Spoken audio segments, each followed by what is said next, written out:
इसीलिए यहाँ कमर पर हाथ रखकर खड़े हैं कान्हा जी। कहते हैं भक्त की पुकार पर भगवान दौड़े चले आते हैं। भक्ति ऐसा ही मार्ग है जो ईश्वर को भक्त के पास आने के लिए विवश कर देता है। फिर प्रभु भक्त की इच्छा की पूर्ति करते हैं। ऐसी ही एक पौराणिक घटना है जो बताती है कि भक्त की भक्ति से खुश होकर प्रभु उसके कहने पर खड़े भी रह सकते हैं। इस जन्माष्टमी पर जानिए कान्हा जी से जुड़ी एक ऐसी ही कहानी।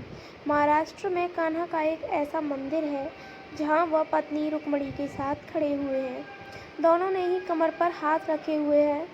ऐसा कान्हा ने अपने भक्त के कहने पर किया था।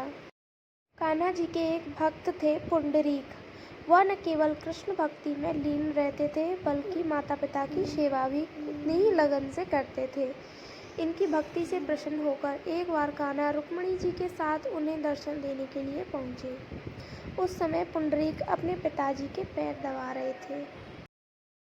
पिताजी की नींद में खलल न पड़े इसलिए पुंडरीक ने सिर उठाकर भी नहीं देखा कि उसने किसने आवाज़ लगाई और पास रखी ईंट की तरफ इशारा करते हुए धीमे स्वर में बोले, आप शांत भाव में उस ईंट पर खड़े रहे और मेरी प्रतीक्षा करें।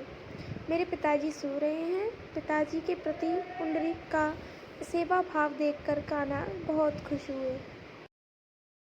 और ईंट को आसन मानकर उस पर कमर पर हाथ रखकर खड़े हो गए।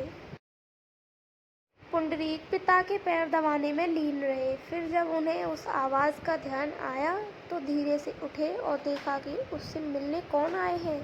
प्रभु को देखकर पुंडरीक खुश हो गए। फिर उन्होंने भगवान से वहाँ उसी रूप में सदा सदा के लिए विराजमान होने की विनती की। बस तब से कान्हा वहाँ पर कमर पर हाथ रखकर खड़े हुए हैं। महाराष्ट्र के सोलापुर जिले में चंद्रभागा नदी के तट पर पंढरपुर मंदिर स्थित है। यहाँ श्री कृष्ण की पूजा विट्ठल भगवान के रूप में की जाती है। इस मंदिर में भगवान विट्ठल के साथ देवी रुक्मिणी भी मौजूद हैं।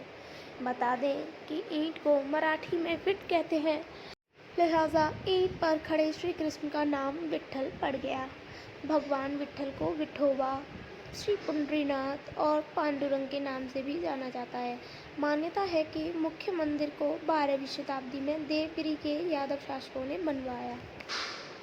कैसी लगी आपको ये कहानी दोस्तों? प्लीज़ कमेंट बॉक्स में ज़रूर बताइए। अगर पसंद आई हो तो लाइक करें, शेयर करें अपने दोस्तों के साथ और सब्सक्राइब करें हमारे चैनल को।